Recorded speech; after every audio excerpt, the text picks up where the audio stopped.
Okay, so the Browns did what they were supposed to do against the Houston Texans. They won. What was this? 27-14. They're at 5-7. Nothing particularly interesting happened. And all right, we'll see you guys next week, and that'll be it. Now, strange football game, I think would be fair to say. I think the game was strange. I thought the like before the game, I felt uncomfortable with the whole situation for all the reasons that go into that. Sort of just everything about this was sort of bizarre, including how few fans were at the game. That was eerie and weird to me. I guess they got to about half capacity, but it just sort of stood out on top of everything else. We'll get into everything else that happened, but yeah, they back-to-back wins for the first time this season. Yeah, there's a lot to sort of dive into, and some of it's more interesting than other, or I should say, some of it's more fun than other elements of it. But yeah, how do we feel about this one? Well, a win's a win, right? So I will take it. I did text you, I think, during the game. This has become my, I guess you have to get used to this because I feel like I text you at halftime with just a random thought that crosses my mind that I feel like no one on Twitter will get, or maybe it's more so like I don't want to really open this can of worms up on Twitter. So I guess you were getting. What always happens? You tweet something and it becomes a launching point for like a million other things that have nothing to do with what you were talking about, and it's like you're just sort of there. Yeah. That happens often, and it's funny. I get time hops all the time of tweets from the past, and a lot of them around this time of year are, of course, about the Browns. So I was just reminded not that long ago of. I had tweeted an observation about the game. I don't even remember what game it was. And of course, again, it was the can of worms and they all just come falling out. Anyway, so I think I texted you at one point, even this win is going to feel like a loss. And I think at that point, it might have been halftime or it might have been into the third quarter where I felt like it was going to be like barely a victory. And then I was thinking like, this doesn't really feel like a win should feel, in a sense of the offense that had been in the top 5 didn't do anything. And we're going to get into that, I'm sure. But what a performance from the defense and special teams, by all accounts, something that I never would have anticipated happening. Maybe against the Texans happen, but Pete, that was a really, really bad football game we watched. Just very bizarre moments. I found myself just really like scratching my head at some of the things that were happening in that game that just felt like would never happen in a single football game. I thought at the time 17-8 was about right. It felt like a 17-8 football game, and then it ended up morphing into a very sort of run-of-the-mill 27-14 score. But it had all the markings of 17-8. It was just awkward, weird, and strange, and clunky. As I tweeted at one point, like, Browns, here's some really bad football, and the Texans are like, hold my beer. Yeah. Because it was awful. Look. Wait, so can I tell you one more thing? I didn't tweet you. I didn't text you this. I did text my family group chat, and I said, only the Browns could start this way. And my brother-in-law texted back and said, the Texans fans are saying only the Texans could start this way. And then it was like, as soon as we both texted that, then like Deshaun Watson throws the interception. He was like, okay, only the Browns can start this way. So it was just one of those things where it was like, this is so bizarre. I was genuinely stunned at how bad Deshaun Watson looked. And it wasn't entirely his fault. There were some other factors, but it was horrendous. There's no getting around that. And the speed of the game was clearly a lot, but there were some other issues that were just bizarre. I mean, he threw several crisp bounce passes.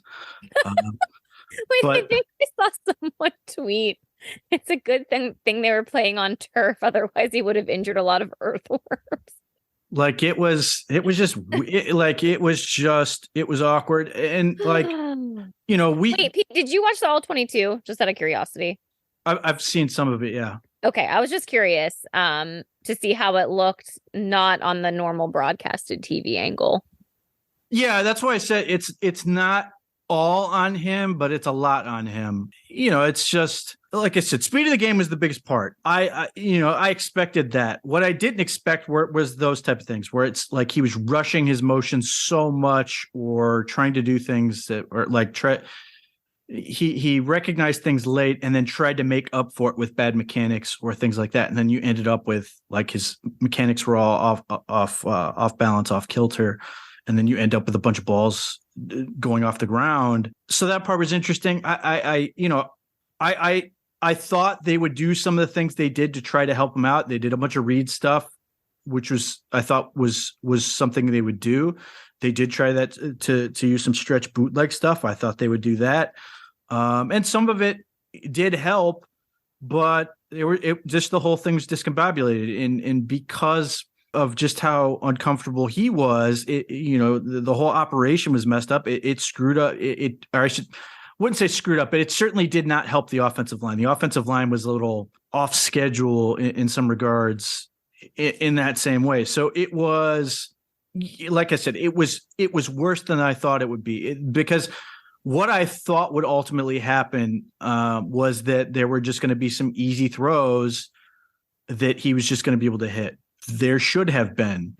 And ultimately, he on some of those occasions he didn't hit them, and on some of those occasions, like they did some things and didn't help themselves. But like, there's just a lot of discomfort. So like, the natural question is, given how bad it looked, and it was bad, how much better can it get in a week?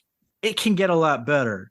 Do I now go in thinking, oh, it's going to be completely fine? I can't think that based on what I just watched. There's nothing I can say and look at that and go, oh yeah, they'll be completely fine. That said, look, speed of the game, getting comfortable, getting used to the pass rush, all that stuff is super important. That is what is going to get him right. The one thing that sort of stood out to me, his poise.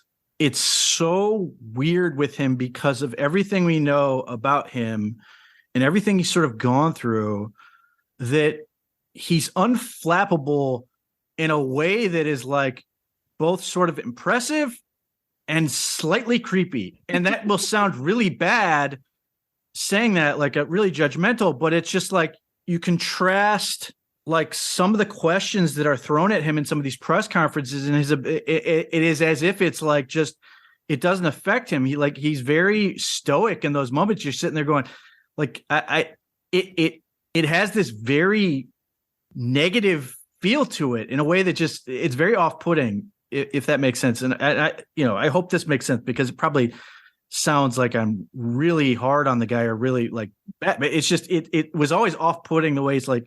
Press conferences would be like they'd ask him some like really hard question about his character and all this other stuff, and he's like, well, my lawyers have advised me not to do this, that, and the other thing, or I'm focusing on football questions.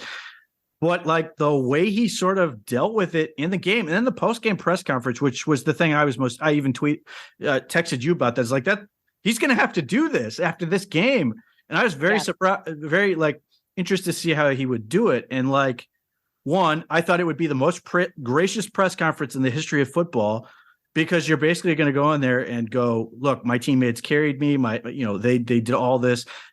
Great job by them because I was terrible. One, that's all true. And then two, it's a really easy way to not have to talk about yourself. Yeah. I was sort of struck by how much that he certainly was gracious to his teammates, but he did not run away from any of it. And that part of me is like, again, there's this little bit of that stoicism that's very odd to me, but it was also sort of like endearing in that moment that he was like, no, I felt all 700 days. Yeah. Mm-hmm. What do you think? Because that very just awkward to sort of watch, but it was also really interesting. Yeah. So I will say, just going back to the game in general and his play overall, I guess from my perspective, I didn't really know what to expect. Like, part of me wanted it to just be like, oh, he's just going to be able to pick back up where he left off and things are just going to immediately click. And then watching it in real time, it was pretty much where like the preseason, that first series that he played in, left off. Like, That's what it looked like in preseason. And this game honestly felt a little bit like a preseason game where it was like they were just using it to try to get him comfortable and back up to game speed. And part of me was thinking after it was all over, like, did that really help him? Or did this like hinder the team? Just based on how my word of description of describing this game was it just looked clunky. Nothing looked natural. Yes. Nothing looked normal. Even the receivers, like there were a couple of balls where I was like, my gosh, he's going to injure players. And we already had enough injuries in that game, specifically to wide receivers. But I was worried Amari Cooper was going to get injured on a couple of those passes that he was attempting to catch. And so, yeah, I guess my expectations were a little bit maybe unrealistic, and or I guess I'm just more of a glass half full kind of person in general. So I was expecting it to be a little bit better than that. Pete was able to talk someone that I work with who is a Steelers fan to start him in his fantasy league. So please don't ever take fantasy advice from me ever, by the way. But I found that very, very funny. Going back to the press conference, I would agree. I would say the rehearsed line of I'm only going to answer football questions. I'm advised by my counselor and my legal team to not answer.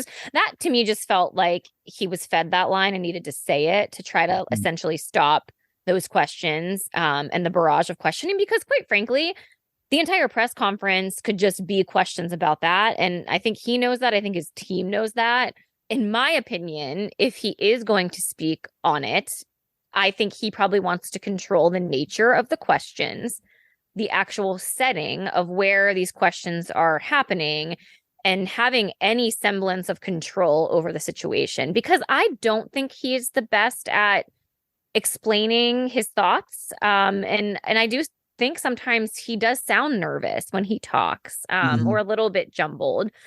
But I will agree with you that, yes, there was something very humbling about his honesty of feeling all 700 days. For him, I think it's a good thing to come off as endearing in any moment and any chance that he can get.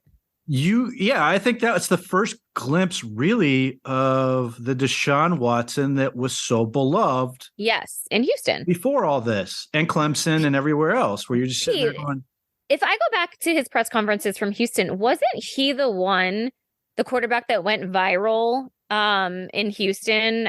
He pretty much like had a photographic memory, like all very reminiscent of LeBron, where he was in a press conference and one of the reporters asked him about a specific play, and he legitimately rattled off like every single thing that happened in like perfect order. And it was like a 5-minute response of a very detailed football breakdown of what happened on the field. I'm pretty sure it was Deshaun.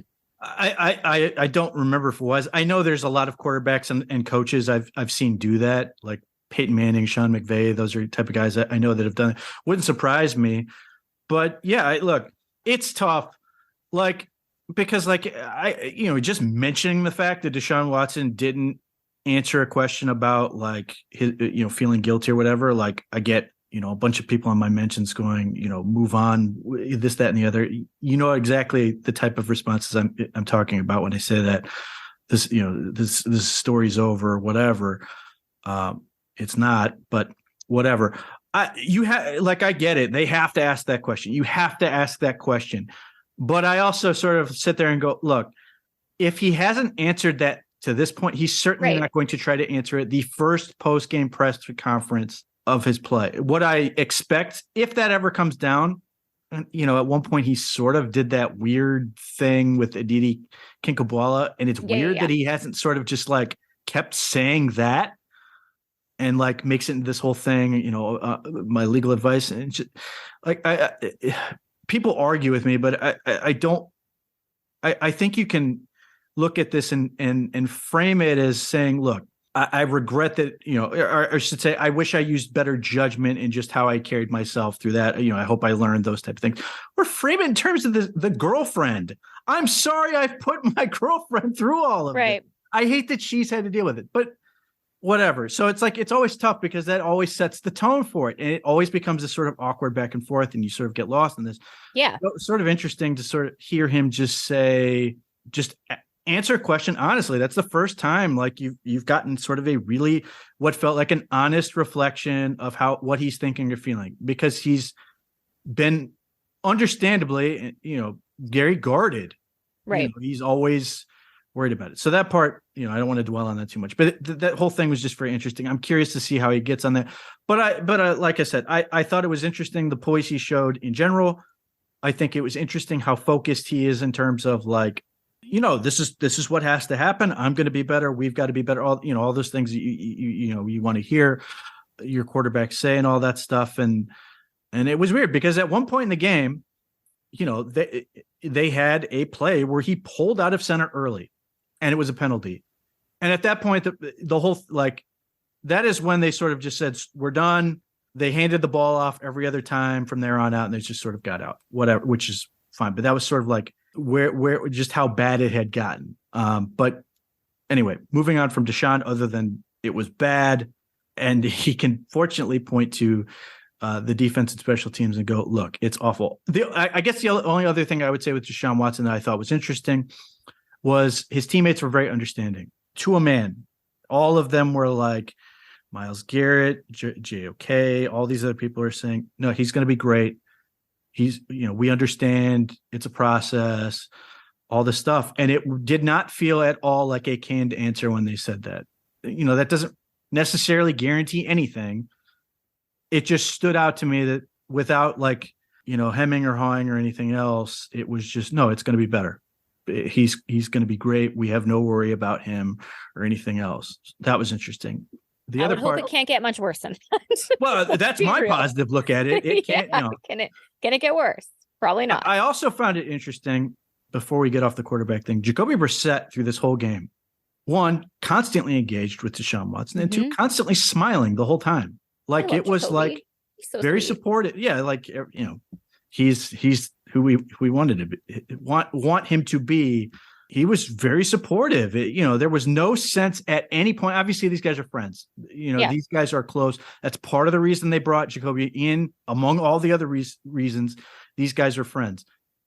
It would have been very easy for Jacoby Brissett to like sit there pacing on the sideline, getting worked up, thinking to himself, I should be in there. Right. Right. Yeah, there was never that sense. So that was the other thing. It's just sort of interesting to me. And, true professional. yes. And there are two guys on this team where you sit there and go, I would like, not only two, but two guys on this team. I would like to build you're having a football program. I don't care what level it's at. You would like to build your program out of these two people, Jacoby Brissett and Sione Takitaki.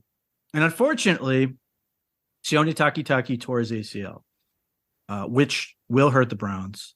I feel awful for Takitaki because he's played well. It was trending a little bit. It was regressing to the mean a little bit, but he's done a really nice job. And unfortunately, he's a pending free agent. I'm very curious and hopeful that they can figure out a way to get him to stick around. I think the Browns were intent on keeping him. I think Takitaki wants to be here. Now, I don't know where that's going to land him in terms of his contract. If they're going to essentially wait till the middle of the year to sign him or sign him to something and then put him on PUP because he's not going to be back for, who knows, let's be very optimistic and say September, like, how do you work that out? But that was unfortunate. That was the other injuries. There's a lot of things that went well in this game. Injuries were not one of them. The Browns were going down quick in this one. They ran out of wide receivers. They sort of ran out of linebacker. And you're just sitting there going, come on, we just need to get out of this game. Yeah, I know. Yeah, it was devastating. But like, again, it's kind of the way things go at this time of year. It's just, you never know. There were guys that stepped up as well. Sure, I understand. Oh, sorry, my watch just went off, Pete. My watch is trying to respond to me. But yeah, there were guys that stepped up again this week. But yeah, not great, especially when you know that you're facing up against Joe Burrow and the Bengals on Sunday, who just came off of a win against the Kansas City Chiefs. And who know that the conversation has really been centered on the fact that Joe Burrow has not beaten this Browns team. So I don't know. This defense is going to really have it cut out for them going into this week, and the linebacking unit is a concern, as it has been all year. Well, yes, and the Bengals thing I find it very interesting. Here's the thing, I will mention quickly. Look, based on what you watched Sunday, I'm right there with you. Yes, I think the Bengals are probably going to beat the Browns this week.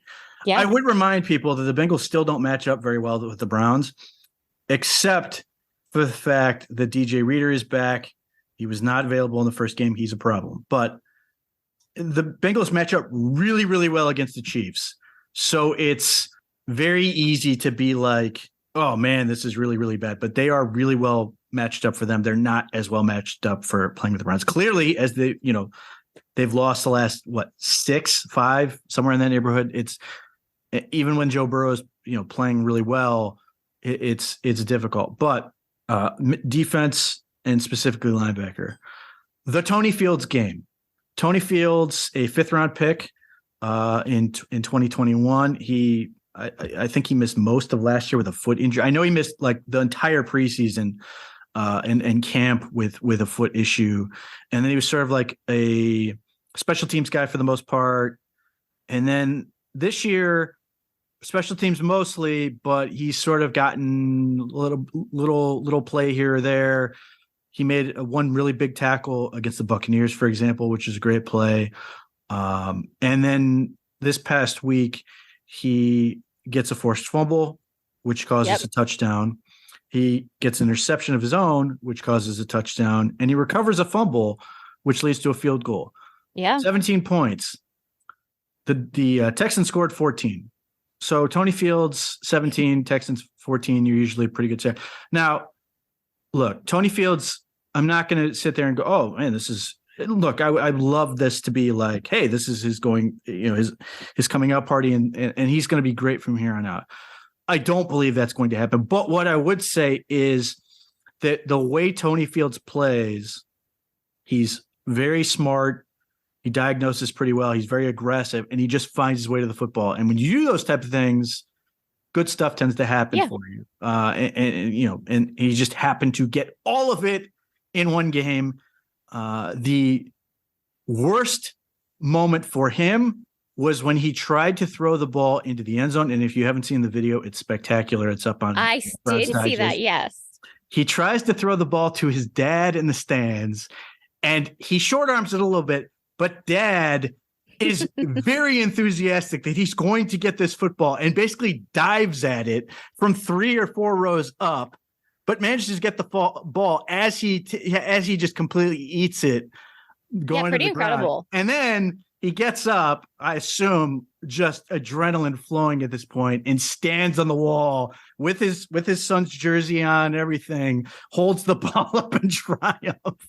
It was spectacular. So if Pete, you were quick to remind me that this was another really solid draft pick. So thanks for that. Yes. Well, listen, look, I think in addition to sort of being the pod mom, you are sort of that encouraging influence, that little just bit of reminder that this has happened. And these players all listen to it and they go, you're right. I have to step up. That's right. That's right. As they should. And now they can go back. They can go, all right, mom, I got this. Mother of draft picks. That's my name. So yeah, it was just, it was obviously nice. Look, I think what again, in addition to how Tony Fields plays, I attribute to what being competitive and contending for the line of scrimmage can do for you. And one, my belief is with a very rare group, linebacker play is almost entirely correlative to defensive line play. If you have good defensive line play, your linebackers are better. I look no further than Joe Schobert. When he was with the Browns and they had competent defensive line play, he was outstanding. When they didn't, he was bad. Yeah. And that is not uncommon. Like the whole, sort of thrust behind the Ravens trading for Roquan Smith, who was not having a good season with the Bears, was Bears defensive line is awful. or not as good. And the Ravens are saying ours is really good. And Roquan Smith is there. He's playing better because their defensive line plays better. But I think if you, and this is why it's obviously going to be a huge focus this coming offseason, if they can contend for the line of scrimmage, it's going to sort of help these things. Does that mean Tony Fields is going to be a starting linebacker next year? I don't know. What I would just say is that it's going to help your linebackers in general. Obviously, JOK is a player they are super high on, and he continues to do things where you go, okay, he can be a nice player. They've got other guys, whether it's, again, this sort of what makes it frustrating with Taki is like, he might have had a chance to be that starting Mike next year. Anthony Walker Jr., what are they going to do with him? Deion Jones, I think we sort of know where that's going. One arm is generally not enough. So, they may have to continue to invest at the linebacker level, but it's really more about that. And when you do that and you win up front and you can make those plays, it allows guys like this to succeed. So it's great for him. I hope he can build on this and continue to play better. He's another one. I loved his post-game press conference. Extraordinary, like very sort of understanding of what this was about, talking about like, next man up. And I happened to be that guy. I took the chance and sort of it worked out for me type thing. But just like another guy, I like these guys who sort of get it. So I was happy with that. Yeah, agreed. No complaints on my end. Happy to see those plays being made. And honestly, the defense just forcing turnovers and capitalizing on it, because that's really something that we haven't really seen all year. So that was nice to see. I'm hoping that they're able to kind of build upon this into the game this Sunday against Cincinnati, because, Cincinnati, like you said, they do match up well with Cincinnati from a defensive side. And they were able to get after Joe Burrow not only this year, but last year, and able to pick him off and just make the plays and the reads. And, I don't know, Pete, maybe we can have a Christmas miracle on Sunday. Well, look, I think, and I wrote about this, the stuff that we started seeing this in the Buffalo game and how they've sort of messed around with their defensive line and just basically saying, okay, our defensive tackles aren't very good, so we're just gonna have guys move around constantly.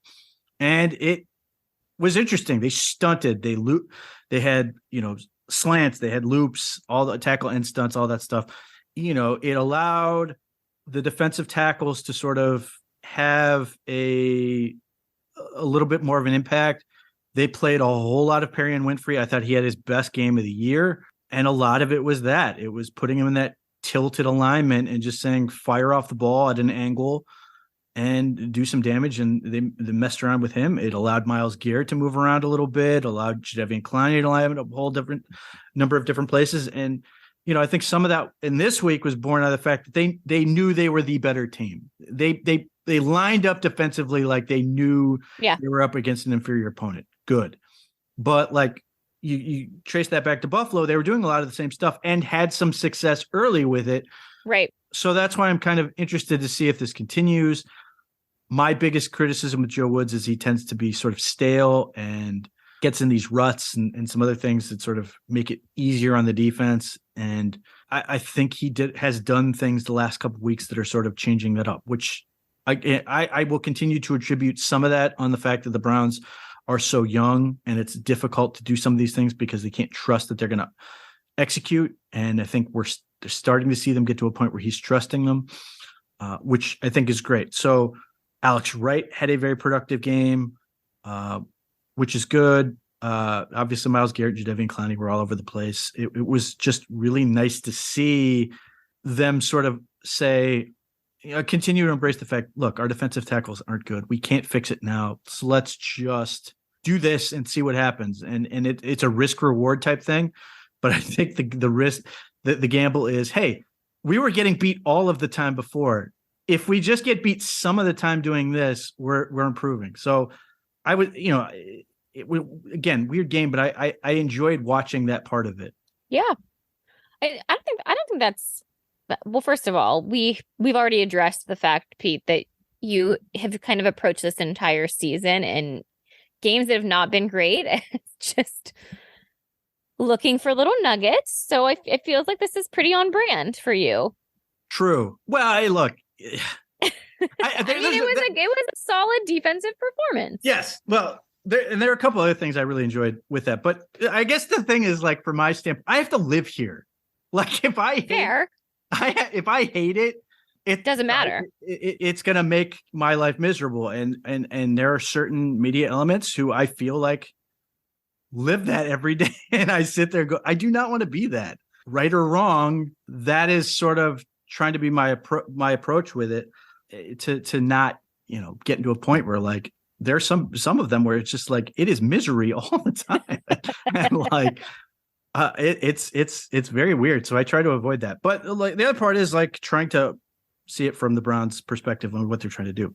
But the other player I was really, really happy with, because I cannot state how important this is to me. The second most important thing behind Deshaun Watson becoming what they need him to be is Greg Newsom becoming the slot corner in a way that they envision, because obviously they've got Denzel Ward on one side who's making $100 million, and they've got Martin Emerson on the other side who's been really, really good for them. So Greg Newsom slides into the slot, the way to get your best 11 players in the field. I know there were a lot of people who were sort of like, should we really be doing this?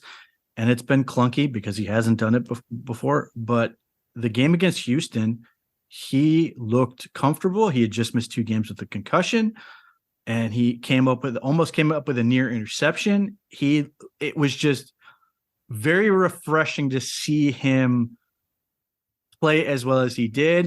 And if you watch him like on the mic'd up stuff where he's sitting laughing when Denzel Ward recovers that fumble. Yeah. So like, Greg Newsom, who even I don't know if there's ever been a player on this team who's more on brand for Bri than Greg Newsom, because tell me why. 1, the Crocs. Fair. 2, his girlfriend, I think still girlfriend, I assume, is a basketball player at Northwestern. Oh yeah. I forgot about that. Mm-hmm. And then 3, his cause for cleats was, it was either for boys and girls sports, or it was just for girls sports. I did not see that. Well, that would make sense, because I think he was a pretty big advocate last year. I think you're right. His girlfriend does play for Northwestern. He's like super proud. Yeah, super proud, super into it, super into women's sports. I thought you were going to say something to do with foster care. That was my beloved Austin Hooper, who, by the way, Austin Hooper still, he's still supporting that. So love him for that, even though he didn't pan out here. But yes, Greg Newsom has always been my guy. The Crocs like really won me over, to be honest with you, and then everything else is just icing on the cake. So love seeing him succeed and have really good games, because it's obviously really easy to root for these players as human beings, and then to see them have success on the field has been really fun, especially for some of these really young guys. And I know we haven't even talked about it yet, Pete. I was hoping you weren't going to forget about it, but DPJ is another. We'll get there. Okay. I won't jump ahead, but yes, I know you joked about this, but like, I do feel like a mom watching all of them. Like I just feel so happy and so proud of all of them, because they are so easy to root for. And I do want to see them have success. Like, I don't want this team to be the laughing stock of the NFL. Like I want them to figure this out and turn things around. Yeah, look, I mean, I don't want to get into Deshaun Watson, but part of the reason it was so frustrating that they acquired him in the first place was because they had added so many players where you're like, he's a good football player, and I really like him, who he is as a person. Myles Garrett, JOK, Greg Newsom, Nick Denzel Chubb. Ward, Nick Chubb, Joel Bitonio. Like, they had all these guys. You're sitting there going, man, this team was like, in part, 2020 was so much fun because you just liked who the group was. And that's in contrast to 2019, where this team was very unlikable. And obviously some of these players were still on it, but it was just a very dislikable team, very toxic atmosphere and everything that went into it. So it was very like 2020 was so fun, in part because they're so fresh and because you just enjoyed these guys.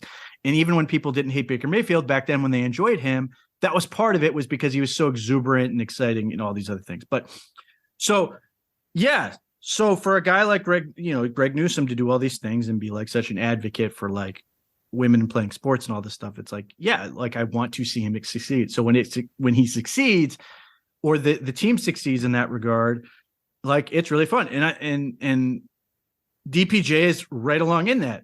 I am starting to be almost annoyed at how humble DPJ is.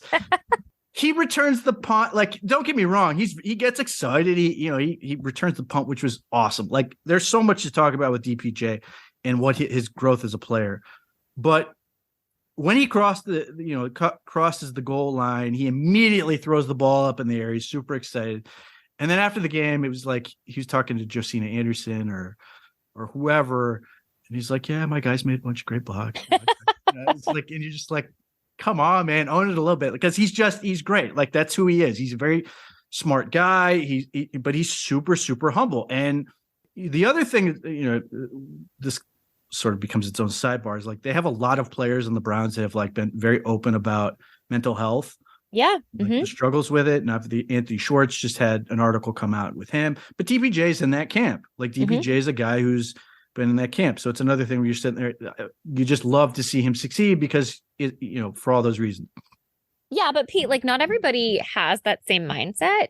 And I do think it's important that, like, we talk about this a little bit, because there's definitely this generation, and there's a generation of fans that don't believe, I don't want to say don't believe in mental health, because that sounds really bad, but they don't, I guess, take it seriously.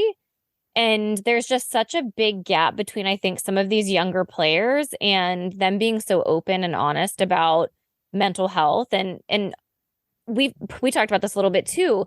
They have grown up pretty much in the spotlight, even in college. I mean, even in high school a little bit. Like, the way that that star athletes are treated and the expectations that they have on their shoulders at all levels, it's a lot. And then you throw in the social media aspect of all of this, where everything that you do is online. There's a clip of it somewhere. People are commenting on it. And when you grow up in that era, not only are you a user of social media, but it also has to be really hard to stay disconnected from it, because that's just like what you're attuned to, right? Like, you're on social media. It's just part of your day-to-day. That's how you keep in touch with your friends. And then, not to mention, you also have people throwing insults at you, attacking you via, direct message, whatever. Like, it is really hard to ignore. And I think the older generation, or the generation that doesn't quite believe in these mental health issues, thinks that it's just so easy to turn it all off, or that they're soft, or, they're football players, like, they're not tough enough, they're soft. And it's like, no, that's not what this is about at all. And like, even Myles Garrett, like, when you look at Myles Garrett, just the sheer size and volume of a man that he is, I would probably say he also comes across as like much more sensitive, just overall. And I mean, people didn't want to draft him because he liked poetry, he liked Marvin Gaye, he liked dinosaurs, and people were like, I don't want to, he's not tough enough. He's not a football player. He's going to quit on this team or whatever. Like, yeah. And so, like, all of these things, I think, factor into just how fans think about their players and think about them maybe not being good enough because of all of these things. And honestly, like, my heart does go out to Anthony Schwartz, because he's been open and honest about it. And I hate the fact that he has struggled, and that it does become like regardless of his physical ability and his talent on the football field, if he cannot get over the mental hurdle, none of this is going to matter. Like, it's just not. The mental is almost as important, if not more important, than a player's physical ability. Sure. I mean, there's no question about it. And to your point, like, some of the vitriol is disgusting. I saw, I hate it. A tweet about, announcing that Anthony Schwartz is in the protocol, and the mentions are awful. Yeah, like, why? Why, people? Like, people rooting these for players are human. I don't care if they make hundreds of thousands and or millions of dollars or multi-million dollars. It doesn't make someone any less human. Like, it's not that hard to think about. I don't get it. And the one guy I will, people will note, and I haven't talked about him since he really left Cleveland for any number of reasons, among the players I don't talk about. But Jarvis Landry was awesome when he came out and talked about how challenging it was for him mentally to be injured. Yeah. Because that's your whole life. Yes. If your body isn't working and you can't do this thing, like, what are you? And fighting that element in your mind, and how challenging that is, and how the depression he fell into. Yeah. And he's a guy who had obviously had made a ton of money. Kevin Love's obviously in that same boat, where these guys are like very open and honest. But like, Jarvis Landry comes out about that, and nobody's going to question if Jarvis Landry is a tough guy. Like, his whole career is built on getting every ounce of talent out of a, by NFL standards, average athletic body. But he's just, his career has been overcoming and getting everything out of it and being tough, to then say, no, this is really a thing. So I think that stuff's important. And it's been very interesting that the Browns in particular have had so many players that have been willing to sort of say, no, this is really a thing. This is something I deal with, or something people deal with, or whatever it is. That's been sort of interesting. But DPJ, he's become the Nick Chubb of wide receivers, and he will not self-promote. But what I would say with him, and we talked about this last week, he had 75 yards of punt returns on five return attempts. And we talked about, he had a return that was, his returns were critical in winning that game. And he didn't break a big one. Well, he did break one that was 129 yards, but it didn't count for much because they proceeded to do nothing before the half. He did have one that sort of helped set up the game time touchdown that sent to overtime. This week, he gets to score. And he got some great blocks on that return. There's no doubt about it. Jordan Kunazik had a great block. AJ Green did a nice job. There are a bunch of guys who did some really, really well on that return. But the thing I noticed with DPJ is his vision. He had 35 returns before in his NFL career before the last 2 weeks. It always, it was awkward. He'd catch it weird, even though he had done it. Like when he was catching punts, he would catch it to like the side and stuff. And it was as if he'd never done it before, despite the fact he did it at Michigan. He had a punt return touchdown as a sophomore against Nebraska. It always felt like he was looking right at the guy right in front of him. And if you watch this, particularly if you saw the angle from like the top view, you can see him immediately recognize where there's space. And then he proceeds to, he starts moving to the right. He makes the first guy miss, and then he sort of hesitates, jump cuts outside to sort of shake a guy, and then steps into that lane. He reads the block, steps into that lane, and just goes. He follows AJ Green, and he gets in the end zone. Like, that's the stuff where I see the growth with him. And I think that is largely a product of his growth as a receiver. He's seeing more. The game is slowing down for him. It's becoming a little bit more comfortable for him to be aggressive. I also think, he had a couple fumbles last year. I think he sort of wanted to be a little bit more aggressive last year, and then he had the fumbles, and there's sort of this, this sort of element of, if I fumble, they're going to, take me out of the game or whatever. And he sort of became conservative, protected the ball, and took exactly what he got. You're starting to see him come out of his shell. And I have to imagine the coaching staff is basically like, you're fine. We're not taking you out of the game. We want you to sort of blossom, figure this thing out. We trust you. Just trust yourself. And you're going to make things happen. And I think that's the attitude they have. From my experience, that would be the attitude I'd have with him. Just trust yourself and go. And now you're seeing him become, he's been, into the season, the whole thing was, if he can become that third option, that, a nice, solid receiver, mission accomplished. He has done that, and now he's growing. And now it's become, he's a good receiver, and now he's suddenly become a very good punt returner. And it just feels like, there's this part of you where you're sitting there going, instead of going, I hope he can do this, now it becomes, I'm just going to sit back and see what he does next, because I imagine it's going to be good. I think he has made it impossible for the Browns not to re-sign him this coming offseason or extend him. Yeah. He's still got one more year. And then all of a sudden, if that happens, suddenly Amari Cooper, David Njoku, and DPJ are all under contract for the foreseeable future, along with Deshaun Watson. So very happy for DPJ. Yeah, same. My one fear is because our receiving core is honestly so thin at this point with Anthony Schwartz being in concussion protocol and really he hasn't been utilized all that much. Although it did feel like they were starting to unlock him, and David Bell with the thumb injury and his unknown status. My only concern is DPJ returning punts or kickoffs and getting injured and then not having him to be able to line up as a wide receiver is like where my head goes of like, oh no, like I just like cringe anytime like someone tackles him when he's returning the ball.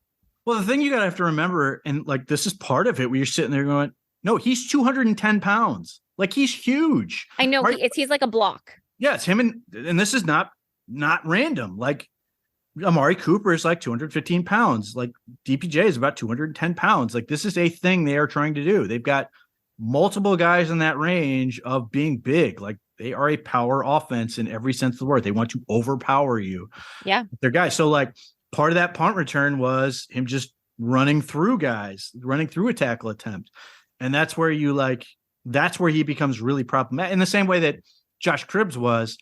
Josh Cribbs was not fancy at all, but he was just strong and could power through those type of things. So yeah, there's that element of they are running out of guys. Now, the injury news that came out of David Bell was a huge relief. I thought for sure when they announced out, it was going to be a broken hand done for the year. Oh. And instead it's thumb day to day. I don't even know what that means, if it's like sprained or what, but I was like, oh my God, like that was the thing. It was like, Sione Taki, ACL, Anthony Schwartz, concussion protocol. Is going to be David Bell, broken hand. You're just like, oh my God. Yeah, just brutal. But this does open the door to a guy the Browns really like, even though he hasn't done a whole lot, is Michael Woods. Yes. And I'm curious to see what that looks like, because he's a guy that was sort of added with Deshaun Watson in mind. He's a guy who can go down the field. He's another big guy. What's that going to look like for them? And I'm curious, obviously, so much of this just depends if Deshaun Watson can be Deshaun Watson first. I was going to say who, because it doesn't matter. He's throwing the ball into the ground. But we ran into a situation this past week where suddenly Demetri Felton was your receiver and they didn't have Njoku. And it was like, and Njoku will be back on Sunday. So that's something else to look forward to. Seems to be what he's suggesting. And this was the theory I had at the time, was there was this element of, we can get past the Texans without him. We need you for Cincinnati and by extension, Baltimore. Hopefully you'll be good for that. And if he is, that's obviously a big boost. Yeah. Sunday to Saturday game too, not to mention. Yes. Which, the fact we're flexing in the national TV. Woo, the Browns are undefeated. Pete, I know. How about that? Undefeated on primetime games. So we'll see. But yeah, that's where it becomes troubling. You're sitting there going, you're always worried about, you could sort of absorb injuries throughout your team, like on the surface level. What you can't have, and what they've sort of run into, is they're down to their third center. They're running out of receivers. They're short on linebackers. That how they're going to sort of proceed from here. And the answer is, I'm not entirely sure. I assume you're going to see more Deion Jones. He's the natural guy up. And then, they've played some Jordan Kunaszyk. They may have to play some more of Jordan Kunaszyk at linebacker. But yeah, like I said, whether it's more Felton, but I suspect it'll be more Michael Woods. He was inactive this past week, so I assume he's going to be there. But yeah, look, just having Njoku out there makes the whole rest of that part much easier, because obviously if you have him, then it becomes easy to just like, you have Njoku, Cooper, and DPJ, and you're like, okay, we're okay. Yeah, feels good. So yeah, that part would certainly be a relief, obviously against a big opponent like that. And it's not like Kareem Hunt can't line up in a receiving slot. You know what I mean? Like, and I felt like they used him a lot more on Sunday too, which I don't know if that was by design or like something that's going to be coming down the pipeline at the back half of the season. No, and you mentioned him, and I've been hard on him. I even wrote an article about his declining production last week. He played well against Houston. He did. Credit to him. He ran hard. And, he always does. He was effective in a way. Like there's, when they were at their best, it was always like there were games, Nick Chubb is just going to be Nick Chubb, but there was occasionally a game in there where like his patient style would sort of get him clogged up. Yes. And then Kareem Hunt was just so fast that he'd sort of and get just through. Like Kareem Hunt like seeks out contact, like physical. It is crazy to watch him sometimes. Yes, it looks very uncomfortable and unpleasant to be him because he like he bulldozed. It's violent. It's violent. And not only is it that, but it's always like his arms and legs are flying all over the place. It's like the Tasmanian devil. Yeah, whirling dervish, that type of and he just gets whacked in so many ways. But yes, he was a key player in that game. He had 78 total yards, which ties the season high, which is from week 2. His efficiency was better. He came up big when they needed him to, and he obviously caught a couple passes because that's about as far as the ball was going this past week. So it was good. And, they threw in some Jerome Ford at the end there when the game was sort of out of, decided, and they were just trying to get out of it. That didn't go very far because the blocking wasn't very good. But yes, very, very happy for Kareem to have a better game. I'm curious to see what that looks like. Look, the game you want Kareem Hunt to be right is Baltimore. He has been a player that just gives them problems every time they play. He's a matchup problem. And to your point, they can line up a wide receiver. They did some motion stuff where they'd move into the backfield and things like that.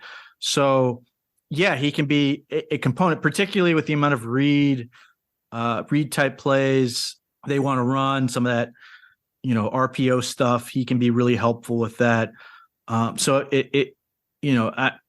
I'm very curious to see where this goes with him.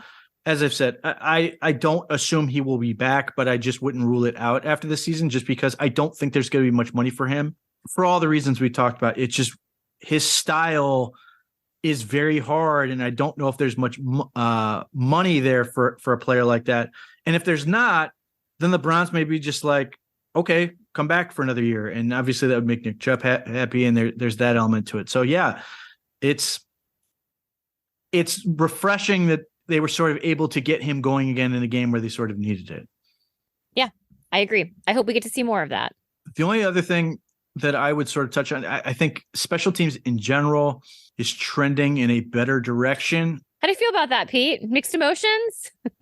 Well, look, I'm never going to be like, this is bad. I wish I could point to something and be like, this is where it changed. This is sort of that moment. And I don't know what to say about that, but it has been a positive. It was a positive against Tampa, other than the one missed field goal. It was a positive in this game. Cade York, all of his kicks, they were good on. Obviously, they had a punt return touchdown. They obviously caused a turnover on a punt. It's no secret I feel about Mike Prefer. I have questions, but it's good.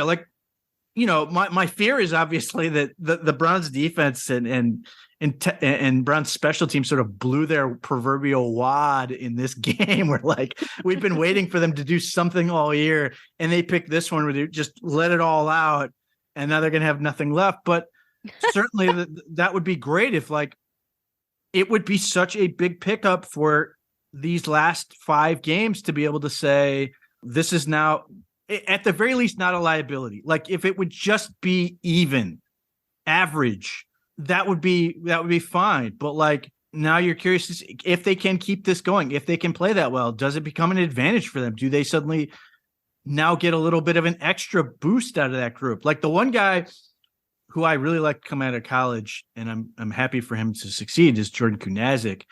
I he's a guy where I sit there going, you have to resign this guy. He's playing really well on special teams.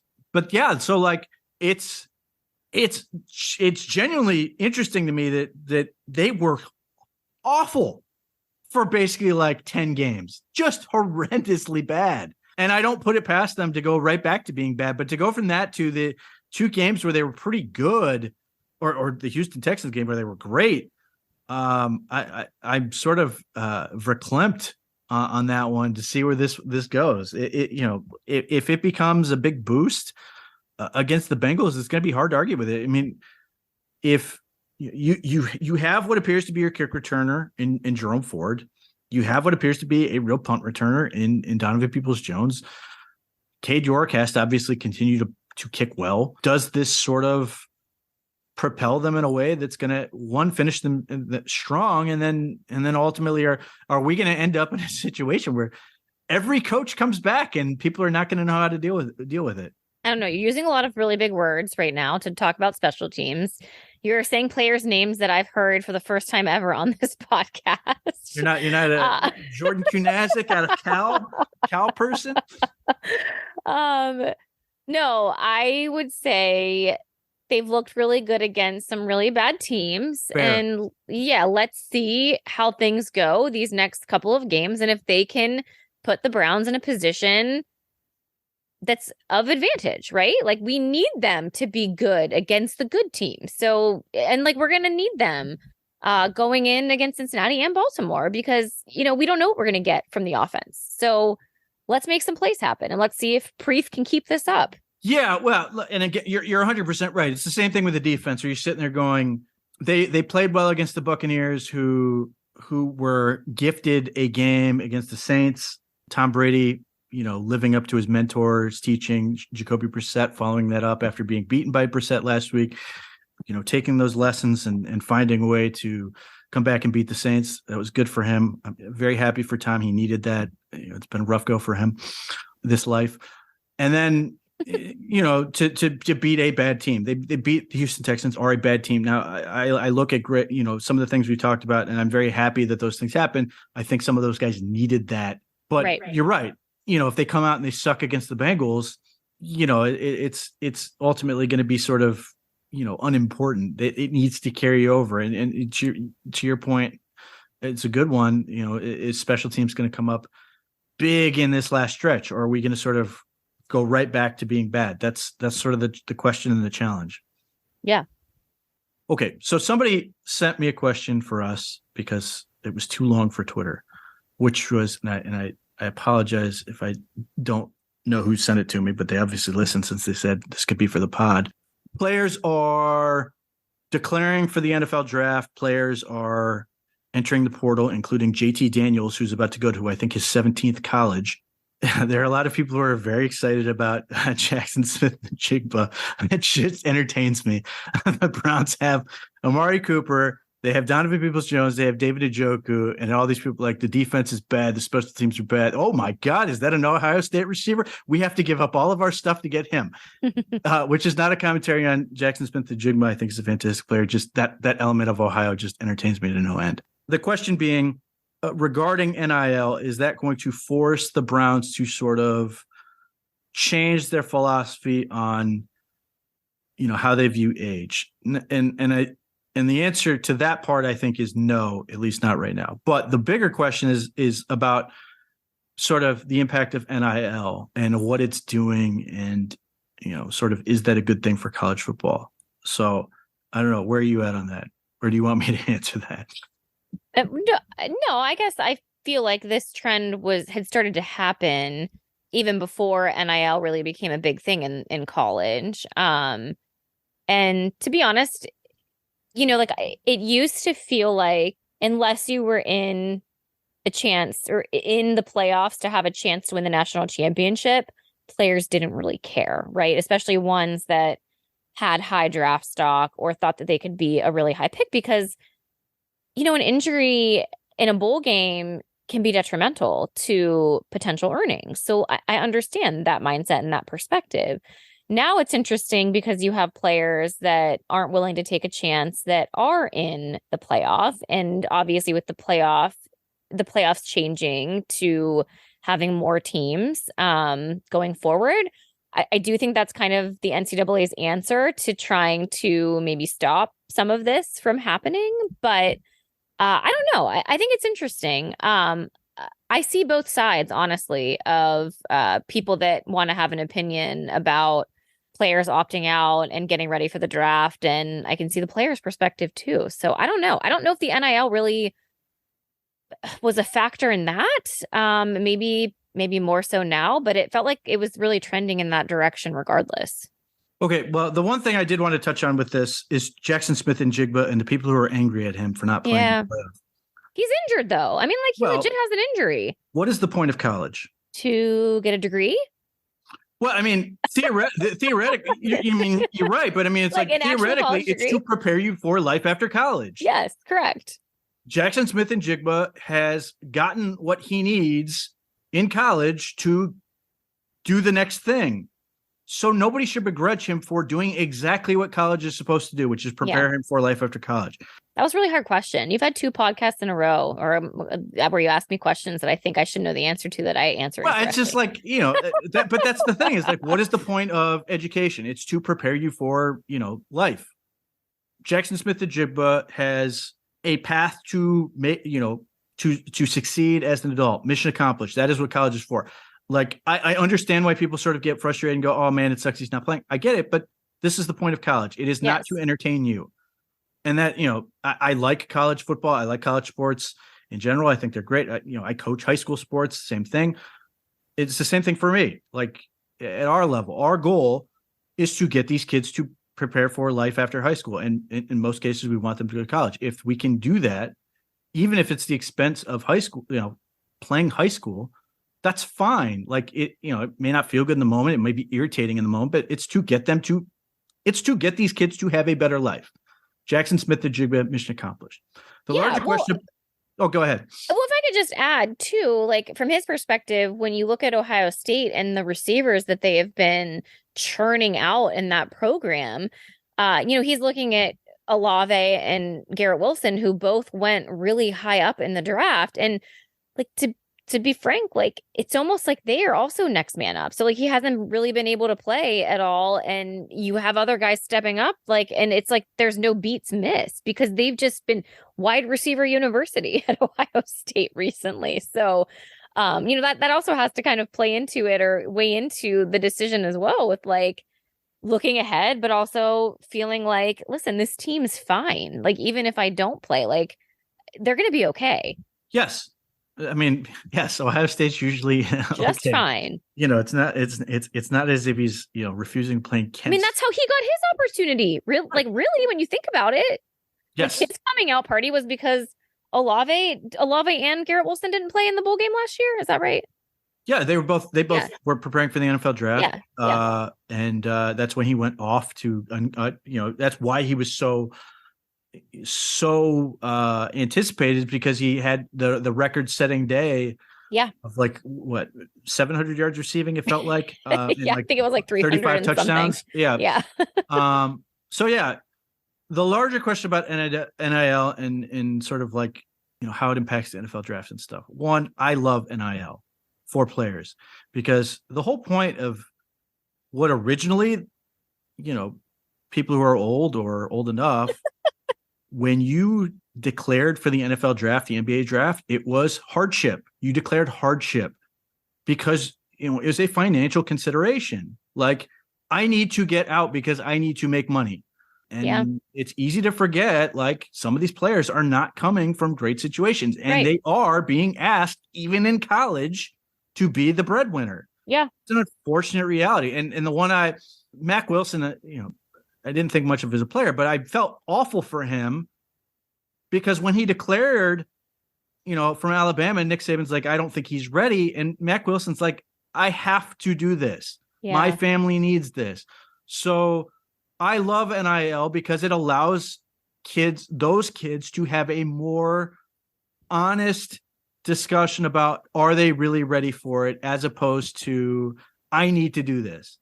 That's important to me. And one of the other reasons I love NIL is because I will always err on quarterbacks in particular. The position that is so important is critical.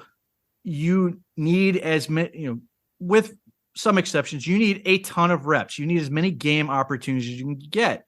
And the NFL only has 32 teams. College has hundreds of teams between FBS and FCS. Yeah. So it's a way to play the game and get reps. And even when we've seen these sort of alternate leagues and these developmental leagues, the position that benefits most every time is quarterback. We always find a quarterback who's coming out of this developmental league. Whether it was Jake Delhomme and Kurt Warner, even some of the guys like the Rams backup, was a AFL guy. They always benefit the most because it's about reps. So to have the quarterback position be able to say, no, I want to stay. Like, I would love nothing more for CJ Stroud to stay another year. I don't know how realistic that is, but to me, I always look at CJ Stroud and I think to myself, and I thought the same thing with the last one who's on the Bears. They have so much talent that it takes a long time to be able to get it all out of them. Yeah. Mm-hmm. There's just so much. It's not as if he's just playing from the pocket and being able to do all these things because he's big and athletic and all these things. So it's like, you have to figure out all these things. Caleb Williams is one of the most ridiculously impressive quarterbacks I've ever seen in my life because he's so good at so many things already. It's unbelievable. He, to me, is a more refined version of Patrick Mahomes, and he has to play another year of college. It's insane. But CJ Stroud, to me, is a guy where it's like you can see him at times like literally trying to think of what he should do at a given point, especially when it comes to deciding when to use his legs. There's just so much there. So, and I certainly would not begrudge him if he declares for the NFL draft. He may be the first pick if he goes. But again, giving them that option to say, this is enough money for me to stay here and continue to do this and continue to play. And, some of these kids aren't wanting to leave school yet. Some of them just want to be in college. Andrew Luck famously stayed in college here probably longer than most people thought because he just liked college. And it was like people thought he was weird for that. And some of these people are still growing up. Like, that's the other part of it. Like, you got to figure out how to like be an adult. So that part's great. The part where you sort of look at it and go, is it going to have a major impact on the NFL draft? I would say not right now. And that's because, quarterbacks are going to get a ton of money. Maybe, there's some other wide receivers or running backs are probably getting a lot of money. How much of that money is going to go to a defensive lineman? How much of that money is going to go to an offensive tackle? I would hope it does. I would hope that there's enough there to be like, no, we think this is important enough and you're valuable enough that you, again, have that opportunity. But I think ultimately you're still going to be in a situation where those guys don't see enough money and ultimately are still more inclined to go ahead and jump to the NFL early. So it's not going to change much. I mean, the position other than quarterback that I love this for NIL is running backs because their earning power is over so fast. They giving them the big contract is like back pay. So that stuff's all good to me. So the other part obviously is we don't have enough information yet. It's still pretty new. And the other part with NIL is like how some of this stuff is structured. When Quinn Ewers was, the whole thing was he's getting $2 million or whatever. You have to realize that like the companies or the entities that are doing this are, that's contingent. It's contingent on, are you playing? Because they're not just going to say, here's this much money free and clear. It's going to be, hey, you've got to be the starter. You've got to be in for so many games and all this. And God only knows how many other sort of clauses and all this, because this is sort of the threat of NIL is, you have these very big and grown up, mature companies who sort of knows the ins and outs of this stuff, trying to give money to what is a 17 or 18-year-old kid right. who may not know better, that it's very easy to sort of get into a situation where like, the kid's going, oh, I'm going to get $1 million. And then you go, oh, I didn't do this, that, and the other thing. And it was more like $50,000. Like, yeah, there's that part that's sort of interesting to see where that ultimately goes. So college football is a ridiculous business. I'm all for players getting a piece.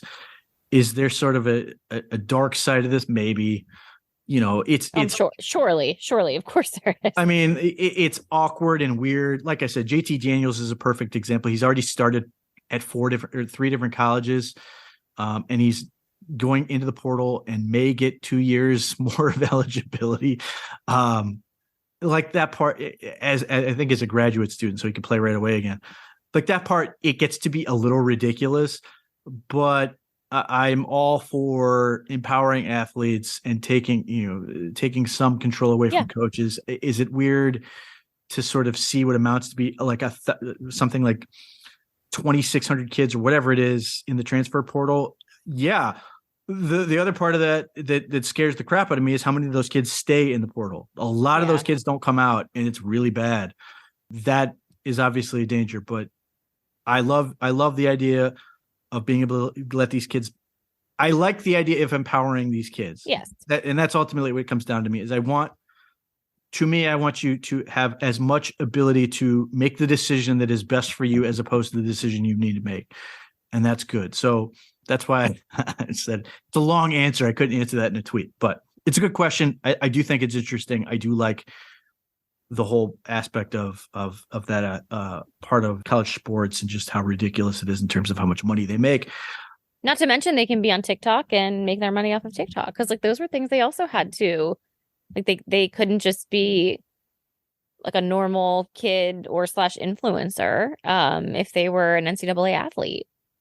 Like, right. Yeah. It just opens up like so many different opportunities because there's not only just college football, but there are so many other sports where I think about women's sports specifically, where like they just don't get a ton of viewership as their male counterparts. But there's a lot of female athletes that are on TikTok and or Instagram who have a lot of followers and are engaged in social media and their followers. And now that's a platform for them to make money based on just their own likeness, because unfortunately for them and or their sport, they're not necessarily bringing in the money for the university. Well, there's that part of it, but there's also the element of women's basketball is a huge business. The WNBA is certainly growing, but it's not as big as women's college basketball. So you're like, again, when can you sort of maximize your earning power? Right. If you're a member of the UConn women's team, it's probably when you're at UConn. So yeah, you want those people to do, or some of these other teams that are like really big, high profile teams. It's a big deal. Like you are the show at Connecticut. If you live in Stores, the women's team is the deal. So more money for them. Great. But yeah, to your point, some of these smaller sports or individual sports, and some of this is awesome, like, swimming or gymnastics. There's an LSU gymnast who's very attractive. And she posts a lot of Instagram posts and TikToks, and she's got this like mass following, and she is just hopefully taking it all to the bank. Good for her. Now, is one of her followers, not that to suggest that she's on TikTok, but is your daughter a big fan of this person? My daughter is not on TikTok. No, actually, I don't think she knows of her yet. I do not allow my kids to be on TikTok unless they see them on YouTube. But no, I'll have to show her. We watch women's gymnastics, college gymnastics. Typically, when they usually start putting them on like the Big Ten network right around this time, December, January, I think is their season. So hopefully, we'll catch her. They should have her televised with all of her followers. Yes, and the other sport I would mention in general is track. Track is another one that, mostly, for the most part, professional track is not really a U.S. thing. It's more of a European, international type sport, and it's one that does not have a lot of money in general to hand out in scholarships. So it's another one where it's a good spot to sort of be able to make your own money and stuff like that. But anyway, that's probably a good place to sort of wrap up.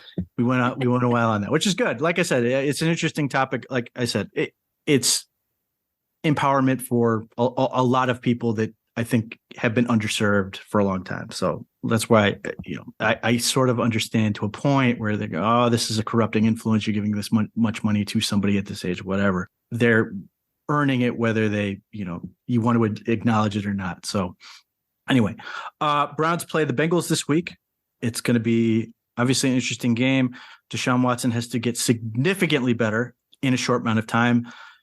Very curious to see what that happens, but the Browns have a really good track record against the Bengals lately. Joe Burrow has not beaten the Browns yet in his career. This could be that opportunity, or the Browns can get to 6-7, and all of a sudden we're having a very interesting conversation since Lamar Jackson may or may not be available the following Saturday.